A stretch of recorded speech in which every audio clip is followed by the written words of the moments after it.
Bonjour et bienvenue pour cette nouvelle vidéo. Eh bien, écoutez, je vais essayer de vous faire revivre la période bénie des sportifs des années 80.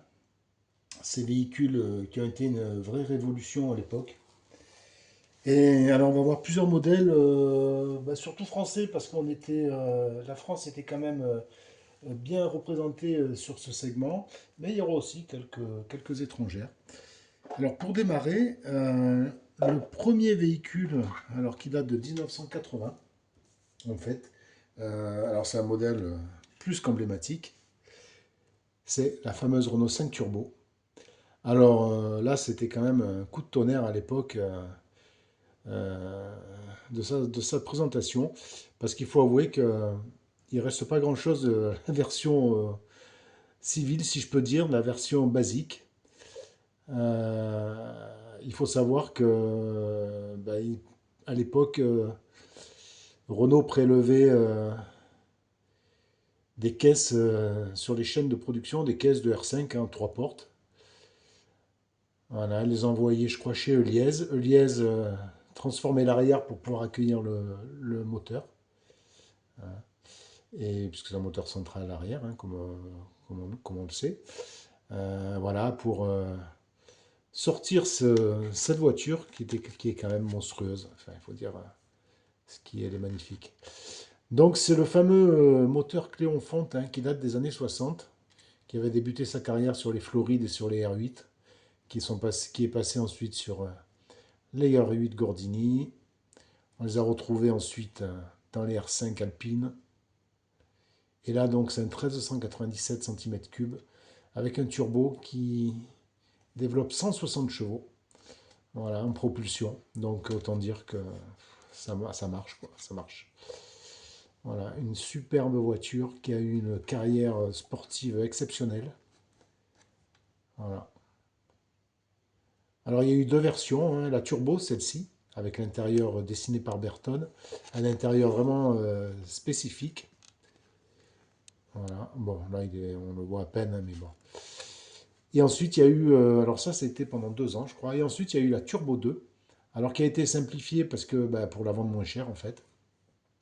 Donc là, on retrouve dedans un intérieur de R5 Alpine Turbo traditionnel et un toit et des portes qui étaient en alu sur la Turbo et qui deviennent en acier traditionnel sur la Turbo 2. Voilà. Donc aujourd'hui, ça se ressent dans la cote, hein, bien sûr, hein. Pour même une Turbo 2, je crois qu'il faut compter au moins 100 000 euros. Une Turbo d'origine, j'ose même pas penser à combien ça peut valoir. Voilà, donc alors c'est voilà, une voiture exceptionnelle, hein, emblématique des sportifs de l'époque. Un rêve inaccessible pour beaucoup. Voilà donc pour ce premier modèle, cette jolie R5 Turbo. Alors ensuite, un autre modèle aussi emblématique, mais bon, beaucoup moins affolant en termes de chiffres, mais ma foi, qui ravive aussi pas mal de souvenirs. C'est la fameuse Ford Escort XR3. Alors là, c'est la première version. XR3 à carburateur, donc un moteur 1600 qui développait 96 chevaux. Alors toute la panoplie, hein, de l'époque, hein, des sportifs de l'époque. Hein, petit spoiler à l'avant, les jantes alu, là avec les ronds comme ça, là, spécifiques. L'aileron à l'arrière, voilà. À la loto ouvrant, celle-ci. Alors c'était un peu, alors Ford était un peu en retrait en termes de performance et de tenue de route, de comportement, on va dire. Par contre, ils assuraient sur la présentation, hein, elles étaient vraiment sympas, ces voitures. Vraiment très sympa. Donc la XR3, donc première du nom. Elle a ensuite été proposée avec une injection, avec 105 chevaux. Donc, bon, qui lui permettait d'avoir des performances un petit peu plus, on va dire, euh, dans l'air du temps, hein. Euh, Il faut savoir que c'était la première version, la première traction avant, hein, de Ford. Donc c'est vrai qu'il y avait encore du boulot. Quand on voit maintenant les fameuses Focus RS, là, les monstres de puissance et de tenue de route, on voit qu'ils ont fait un un sacré chemin. Voilà, cette voiture qui a été aussi proposée en 85 en version cabriolet. Voilà, pour le fun, hein. Voilà, donc cette version de Ford Escort XR3. Ensuite, un autre véhicule aussi qui est très emblématique, encore une fois. C'est un mot que j'emploie souvent, mais c'est le cas. C'est en même temps le but de la vidéo. C'est la Fuego Turbo. Alors celle-ci, comme je disais dans une vidéo précédente, c'est une voiture qui a été pas mal décriée à l'époque, hein, mais quand même en version turbo, avec 132 chevaux, une belle présentation, des belles jantes, hein, une boîte 5 vitesses.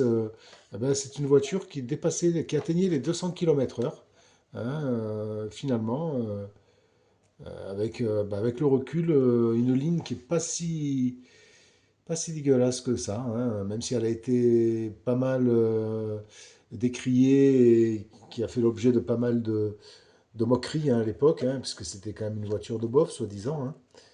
Aujourd'hui, elle a ses détracteurs, elle a ses amateurs, pardon, et voilà, on trouvait une belle en dessous de 10 000 à 12 000 euros, c'est compliqué. Voilà. Donc une version sportive issue à la base, la Fuego est issue de la R18, hein. Donc voilà, on voit que c'est quand même une belle évolution. Voilà, elle a remplacé, dans la famille des coupés chez Renault, elle a remplacé les 15 et les 17, hein. Mais malheureusement, elle est sortie à une époque où Volkswagen avait déjà sorti sa Golf et sa Golf GTI. Et bon, voilà, la mode des coupés est passée. Et la Fuego, elle a un peu pâti de ça dans sa carrière, quoi. Enfin, aujourd'hui, à la redécouvrir, c'est une voiture sympathique. Voilà. Donc on voit qu'à l'époque, le rouge, hein, c'était la voiture, c'était la couleur des voitures de sport. Mais, mais là, on va passer sur une voiture qui est un peu de rouge aussi, mais à dominante blanche. Alors, une voiture sympa aussi, c'est la Visa Chrono.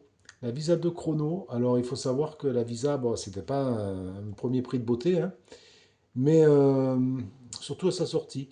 Mais quand Liez s'est penché sur son cas pour essayer de remonter un peu les ventes en 81, ils ont réussi à faire un truc pas trop mal, hein.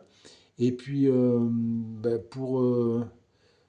voilà, pour essayer comment dire, de vanter la carrière sportive de la Visa, hein, qui était qui faisait du rallye, notamment avec la Visa 1000 pistes et après la Visa Groupe B. En fait, ils ont sorti cette Visa Chrono. Alors avec un moteur de 1360 cm3, je crois, qui est développé 93 chevaux. Et alors, les chronos étaient pas, enfin les chronos, c'est le cas de le dire, étaient pas affolants. Enfin, comme elle n'était pas très lourde, elle faisait dans les 850 kilos, c'était quand même une voiture qui permettait de s'amuser, en fait, hein. Donc au total, ils s'en est vendu 2500, c'était une série spéciale, hein. Il s'en est vendu 2500. Aujourd'hui, elle est pas mal cotée, hein, voilà, donc avec la déco tricolore, hein, en référence à son pays d'origine, hein, avec des belles jantes à l'époque, on retrouvait aussi sur les 104 ZS, hein, vous voyez. Je crois que ça s'appelait des jantes A1000, me semble. Voilà, avec des extensions riftées, hein. Donc vraiment un peu artisanal, mais quel charme aujourd'hui quand même. Quel charme. Voilà. Bon, sur celle-ci, malheureusement, il lui manque un rétro. Voilà, dommage. Mais voilà, une voiture sympa, vraiment aujourd'hui à redécouvrir, hein. Voilà, à l'époque où Citroën faisait des voitures avec une âme. Voilà pour cette Visa Chrono. Voilà. Ensuite, on reste un peu dans la même philosophie. Donc une voiture française avec blanche également. Qui, par contre, qui a une carrière très, très courte, hein, 2 ans, il me semble. C'est la fameuse Samba Rally. Alors malheureusement, celle-là, il lui manque aussi un essuie-glace, décidément. Donc j'essaierai de les retrouver en bon état, hein. Celles-là, elles ont dû souffrir pendant le déménagement, puisque j'ai déménagé il n'y a pas très longtemps. Voilà, donc la Samba Rally. Alors la Samba Rally, la Samba, c'est un véhicule qui était basé sur la 104, hein, coupé, rallongé de 20 cm. Elle a eu une belle carrière, hein, de 81 à 86, mais la rallye, elle a été commercialisée de 83 à 85, me semble-t-il, en deux versions. Donc celle-ci, que vous avez sous les yeux, qui est la version la plus, on va dire la plus prisée, hein, c'est la première version, avec un 1200 cm3 de 90 chevaux, alimenté par deux carburateurs double corps. Donc un petit moteur vraiment fait pour s'amuser. Euh, et ensuite, ils ont sorti une phase 2 avec le moteur de la 104 ZS, donc un 1360 cm3 de 80 chevaux, bon, qui a perdu un peu de son âme, mais ils ont voulu faire quelque chose qui soit plus utilisable par les clients, enfin par les clients moins axés sur la conduite sportive. Voilà. Donc vraiment, elle est sympa, hein. Vraiment une belle petite voiture.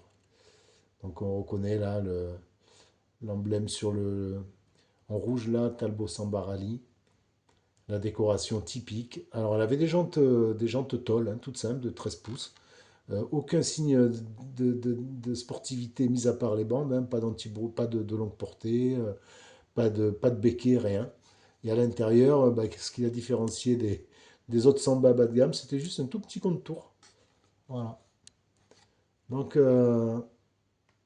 voilà, une voiture vraiment bah, voilà, qui nous ramène un peu voilà, dans la nostalgie des années 80, à l'époque où on pouvait s'amuser. Elle a eu une descendante, hein, indirectement, c'est la 205 Rally.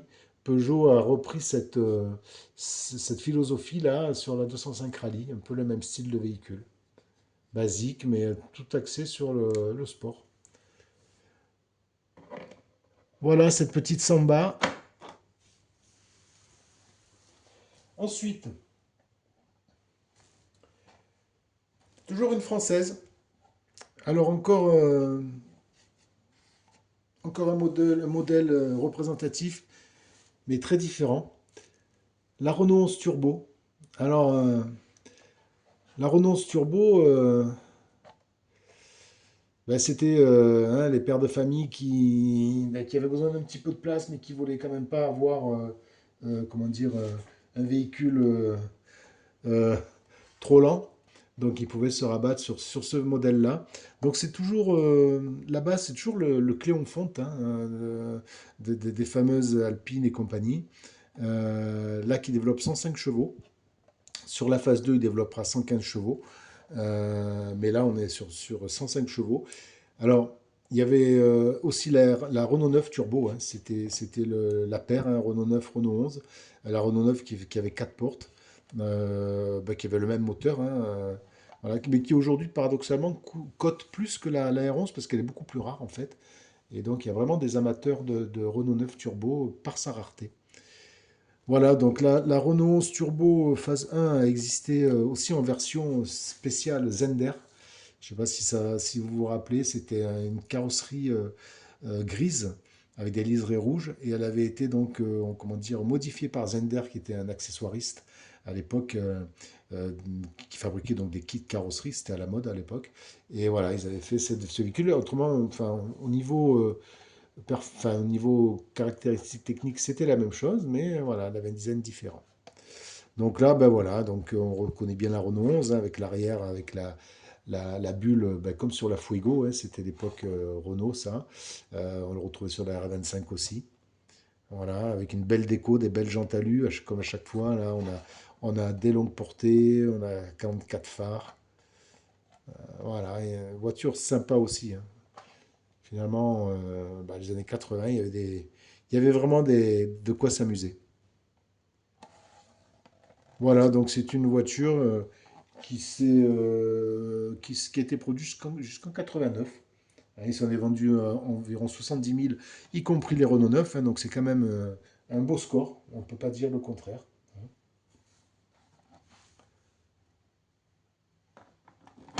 Voilà pour cette Renault 11.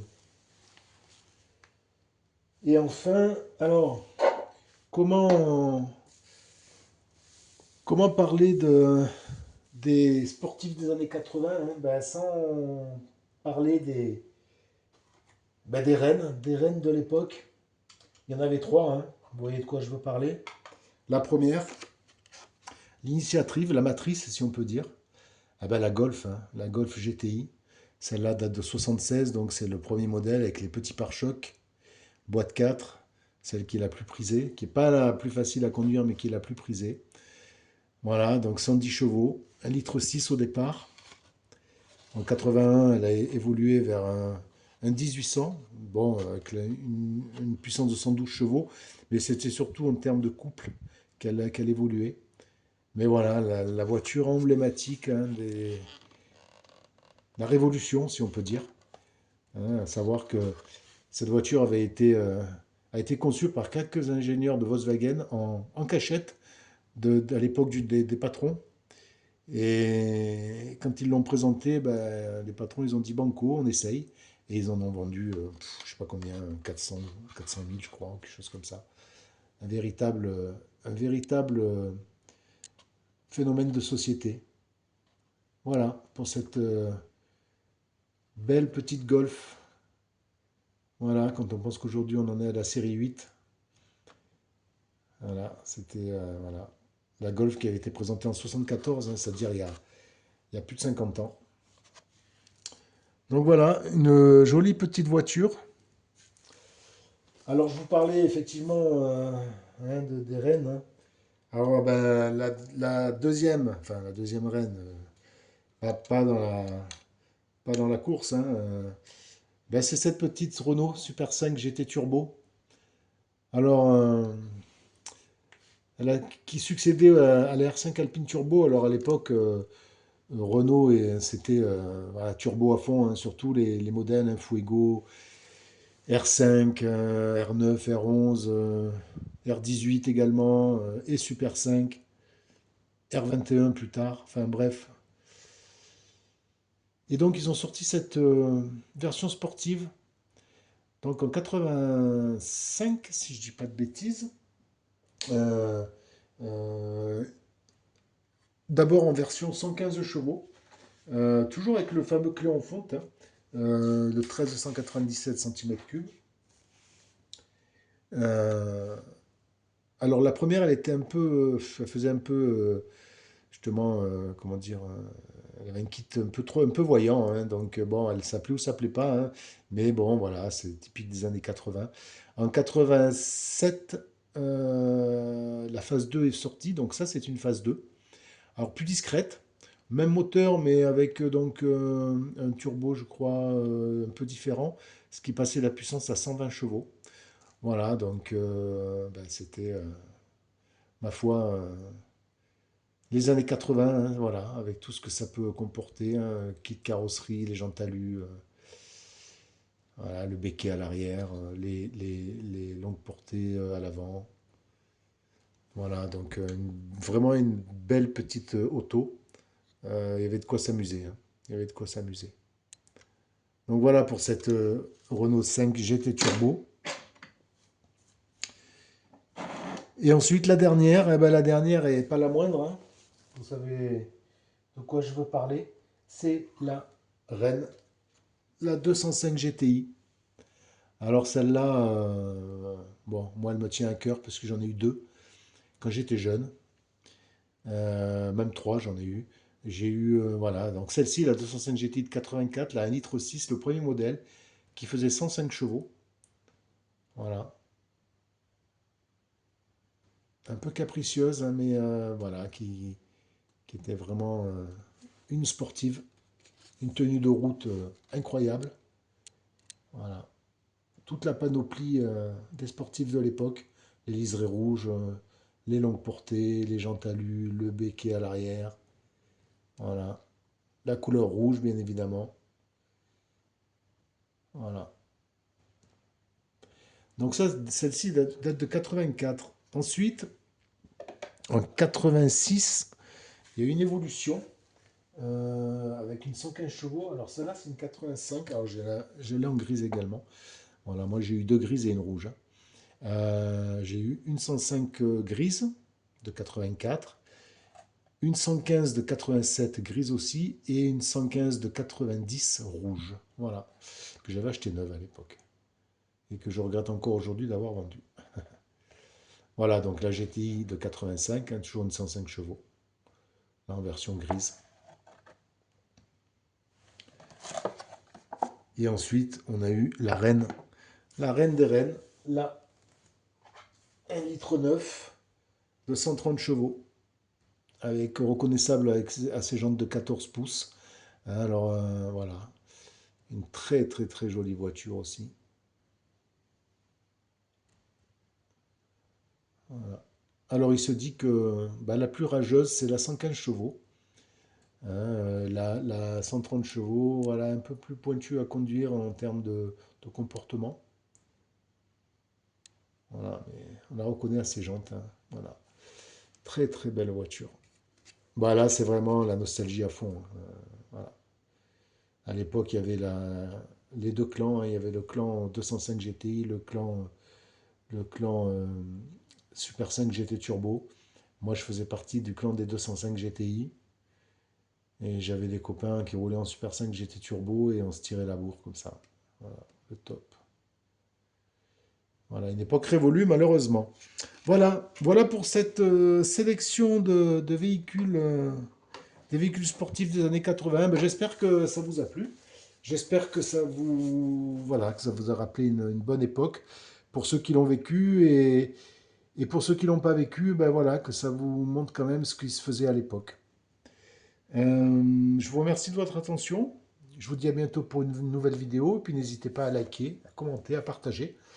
Voilà, ça fait plaisir. Merci à tous, à bientôt. Au revoir.